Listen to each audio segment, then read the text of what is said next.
उसके लिए हम बहुत बहुत मुबारकबाद देते हैं कि आज वो उनका 24वां साल जो है स्थापना दिवस इसका आज मनाया जा रहा है। जितना भी तुम समझोगे उतनी होगी हैरानी।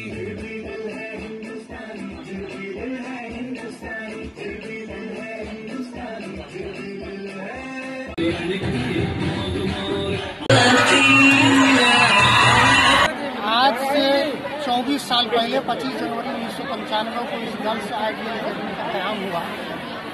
उस वक्त हमको एक एहसास हुआ कि लड़कियों को पढ़ाना जरूरी है। जो पहल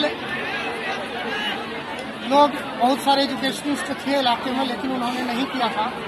मेरी सोच उस तरफ गई कि हाँ, लड़कियों को पढ़ाना इसलिए जरूरी है कि वो उसी से समाज बढ़ता है और पढ़ता भी है।